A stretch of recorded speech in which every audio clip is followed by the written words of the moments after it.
যোগ মাদক গোলাপল আগরবাতি মিষ্টি এটা সেটা ওটা যত কিছু তরকারি সব জিনিসের কারখানা টুকি বাড়ছে রাস্তার লোকেই দোকান মার্কেটে কথা বুঝে গেছে।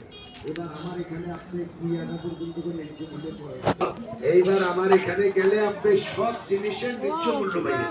ন্যায্য মূল্য বুঝেননি?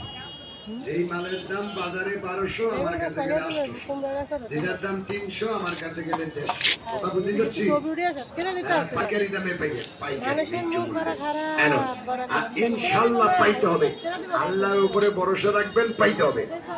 100 টাকা দেন, বুঝছেন? ধন্যবাদ। এখন আর কে দিকে যারা কোন ওষুধ পাই না, কবিরাজ পাই না, চিকিৎসা পাই না, তারা 100 টাকা ওই তেলের প্রস্রাব করলেন, এই প্রস্রাব এই আকাশ মেঘলে প্রস্রাবের মাত্রা বেড়ে যায়। এখন খান, এই প্রস্রাব কন্ট্রোল করেন, দুর্বল কাটান, শক্তি বাড়ান। যদি এই গাছ মরে রিটায়ার কিনা গাছ কুরবানি দিলাম, এই এক পাতা ওষুধ খেতে পারলে, এই এক পাতা ওষুধ খাওয়ার পরে অ্যালার্জির জন্য যে রেগুলার কদিন পরে বড় ওষুধ খাওয়া লাগে, অ্যালার্জিটা ভাব করে, গ্যাস্ট্রিক কবর দেন, মনোরোগ বন্ধ করেন, ডায়াবেটিস কন্ট্রোল করেন। 100 টাকা জীবনের কিচ্ছু না, না থাকলে আর কি করবেন? যদি পারেন 100 টাকা দেহের দিকে খরচ করেন। রাহুল কোথায়? রাহুল